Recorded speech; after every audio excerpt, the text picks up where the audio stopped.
नमस्कार खदीश। आज का टॉपिक है नो कांटेक्ट को लेके। तो हो क्या रहा है उनकी दुनिया में, ये जानने की कोशिश करेंगे आज की रीडिंग से। एक है टैरो का डेक और एक स्पेशल नो कांटेक्ट का डेक है, जहाँ पे हम जानने की कोशिश करेंगे कि उनकी दुनिया में चल क्या रहा है। तो जनरल रीडिंग है। अगर आपको लगता है कि आपके नो कांटेक्ट जोन में ये रीडिंग मैच हो रहा है, कुछ कार्ड्स रेजोनेट हो रहे हैं, तो डेफिनेटली ये रीडिंग आप ही के लिए है।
शुरुआत करेंगे टैरो से। पहला ही कार्ड है जजमेंट का। तो कहीं ना कहीं इनकी अवेकनिंग प्रोसेस हो रही है, और जब किसी की अवेकनिंग प्रोसेस होती है तो कई बार ऐसा होता है कि इंसान को खुद की फीलिंग समझने में थोड़ा वक्त लगता है। मतलब उसको समझ में नहीं आता कि अचानक से ये मेरे साथ हो क्या रहा है।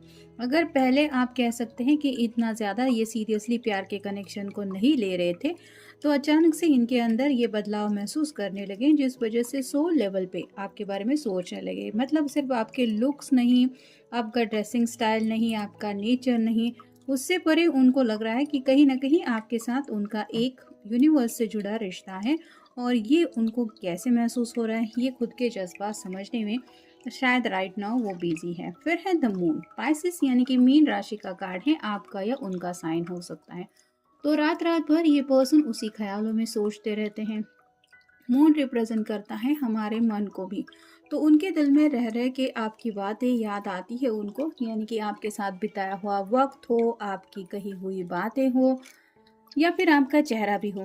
ये बार बार उनकी आंखों के सामने आ रहा है या फिर आता रहता है, जिस वजह से ये समझ नहीं पा रहे हैं कि मैं तो इसके बारे में इतना नहीं सोचता या नहीं सोचती, फिर ऐसा क्यों हो रहा है कि मैं उसके बारे में सोचना बंद ही नहीं कर पा रहा हूँ।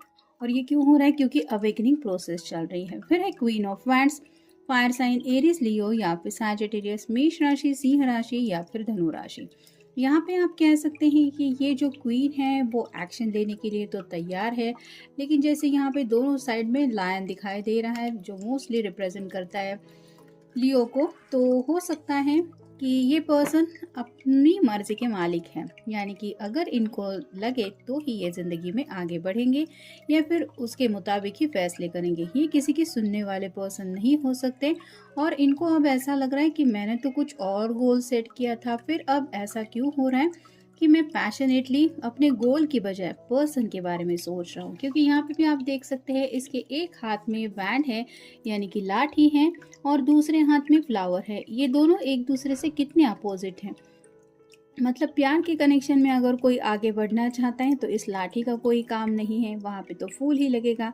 और किसी को अगर अपने गोल तक पहुँचना है तो वहाँ पे वैन ठीक है, ये फ्लावर का क्या काम है।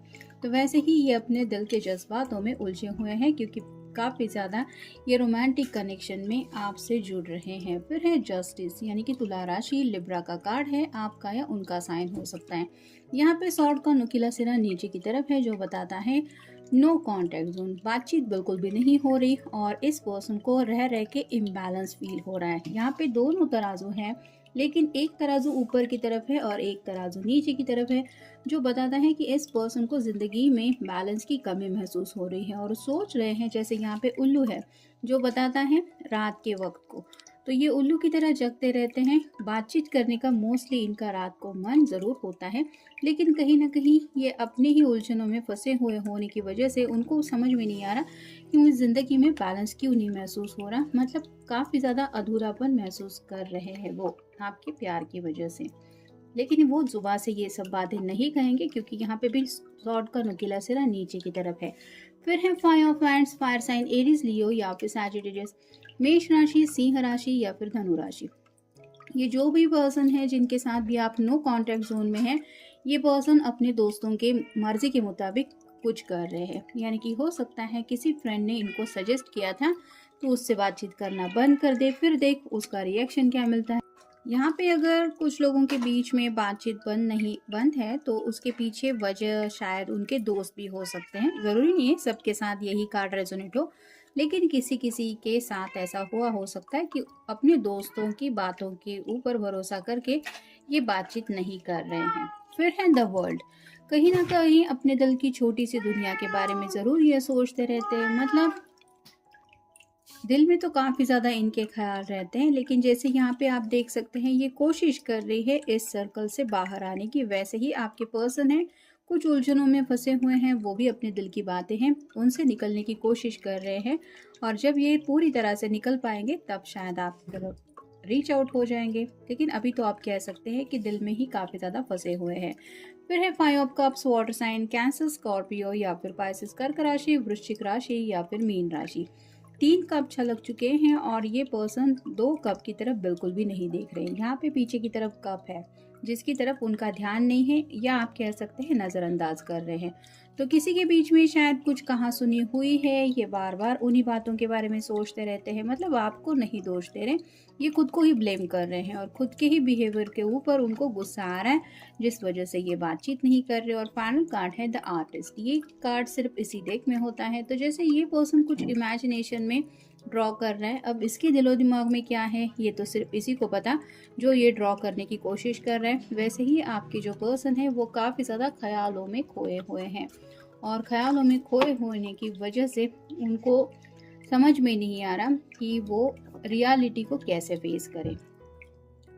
फिर है नार्सिस्टिक टेंडेंसीज, तो कहीं ना कहीं ये खुद की ही दिल के पजल में उलझे हुए हैं। मतलब पल में उनको दिल में कुछ अजीब लगता है, फिर उसके बाद कुछ रोमांटिक फील होता है। तो ऐसे उनकी हालत चेंज होती रहती है, जिस वजह से वो खुद की ही ऐसी हालत क्यों हो रही है। मतलब इमोशनल रोलर कोस्टर आप कह सकते हैं। मूड स्विंग्स काफ़ी ज़्यादा उनके चल रहे हैं। नेक्स्ट है trying to move on with their life, तो कोशिश तो कर रहे हैं आपके बारे में ना सोचे, ना आपके फ़ोन कॉल को ये देखे। मतलब अब तक आपके दोनों के अगर मैसेजेस एक्सचेंज हुए हैं तो उनको भी ये बार बार पढ़ने की कोशिश नहीं करते, ना ही आपको सोशली स्पाई करने की कोशिश करते। मतलब खुद को थोड़ा डिस्ट्रैक्ट करने की कोशिश ज़रूर कर रहे हैं कि मुझे अब किसी भी हालत में मेरे पर्सन के बारे में नहीं सोचना है, या फिर थोड़े वक्त के लिए उसको साइड में रखना है, लेकिन ये उनसे हो नहीं पा रहा है। फिर है स्टैग्नेशन पीरियड, तो कहीं ना कहीं उनको ऐसा लग रहा है कि जैसे वो फंस गए हैं। वो चाहते तो ज़रूर हैं ज़िंदगी में मूव ऑन होना, लेकिन हो नहीं पा रहे, तो एक ही जगह स्टक फील कर रहे हैं। फिर है एंग्री विथ यू, किसी किसी के साथ हो सकता है ये काफ़ी ज़्यादा आपके ऊपर नाराज़ है, क्योंकि यहाँ पे भी हमें लियो का कार्ड मिला था। तो गुस्सा आ रहा है उनको, शायद उनको लगता है कि आप सामने से बातचीत करेंगे, जो शायद आप नहीं कर रहे। इस वजह से इनको और भी ज़्यादा गुस्सा आ रहा है आपके बिहेवियर के ऊपर। फिर है a period of inner transformation, जैसा कि मैंने कहा कि काफ़ी ज़्यादा उनको बदलाव महसूस हो रहे हैं अवेकनिंग प्रोसेस की वजह से, और अपने दिल के जज्बात समझने में ये उलझे हुए हैं। और कहीं ना कहीं उन्होंने शायद प्रैक्टिकली ज़िंदगी जीना अब तक कंटिन्यू किया था, लेकिन अचानक ये इमोशनली भी सोचने लगे हैं, या फिर प्यार की बातों में ज़्यादा खोने लगे हैं, जिस वजह से उनको समझ में नहीं आ रहा कि सडनली मेरा नेचर ऐसे कैसे चेंज हो रहा है। फिर है अनफेथफुल एंड डिसलॉयल, तो ये कार्ड तो बताता है यहाँ पे शायद कुछ लोग हैं जो थोड़ा थर्ड पार्टी सिचुएशन में इन्वॉल्व है। Third party in the sense कि शादी होने की ज़रूरत नहीं होती, दोनों के बीच में कोई और पर्सन है। ये रोमांटिक कनेक्शन भी हो सकता है, घर वाले भी कई बार होते हैं जो दोनों को मिलने नहीं देते, या फिर कई बार फ्रेंड सर्कल में भी कोई होता है जो, जैसे हमने देखा फाइव ऑफ वैंड्स का भी हमें कार्ड मिला है। तो उनके कहने के मुताबिक शायद ये आपसे दूरियां बना रहे हैं या दूरियां बना रहे थे। और कुछ लोगों के साथ तो ऐसा भी हो सकता है कि ये पर्सन थोड़ा-सा चीटिंग के मूड में थे, लेकिन अब ये चीटिंग नहीं कर पा रहे हैं क्योंकि उनका दिल उनको ये सही है ऐसे बोल नहीं पा रहा। मतलब हो सकता है पास्ट में ये आपसे इतना ज़्यादा सीरियसली कनेक्टेड नहीं थे और जब आपसे इन्होंने थोड़ा-सा नो कॉन्टैक्ट ज़ोन कर लिया, तब इनको एहसास हो गया अपनी फीलिंग्स का। नेक्स्ट है इमोशनल ट्रिगर्स एंड टॉक्सिसिटी। तो अब आपके साथ बिताए हुए वक़्त को ये याद करते हैं, वो बातें उनको ट्रिगर करती है, ये सोचते नहीं हैं। जैसा कि हमने देखा, ये कोशिश कर रहे हैं कि मुझे उस बात के बारे में नहीं सोचना या फिर उस पर्सन को भी याद नहीं करना। लेकिन आपके साथ जो एनर्जी उनकी मैच हुई है, वो अचानक से पल उनको याद आते हैं, जिस वजह से वो पल ट्रिगर करते हैं और वो डिस्टर्ब हो जाते हैं और उनको समझ में नहीं आता कि वो आपको इतना क्यों मिस कर रहे हैं। और फाइनल कार्ड है putting a mask on and hiding their true feelings. तो राइट नाउ तो इस पर्सन ने, आप कह सकते हैं कि अपने चेहरे पे एक मास्क लगा के रखा है और अपनी ट्रू फीलिंग्स है वो आपसे हाइड करने की कोशिश कर रहे हैं। अब ये ऐसा क्यों कर रहे हैं ये तो हमने जानने की कोशिश की, क्योंकि कहीं ना कहीं अवेकनिंग प्रोसेस हो रही है।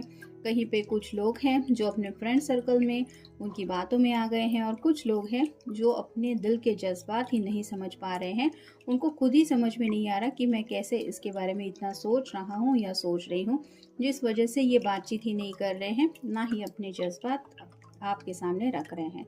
तो ये था आज का रीडिंग, जनरल रीडिंग है। मिलेंगे नेक्स्ट रीडिंग में।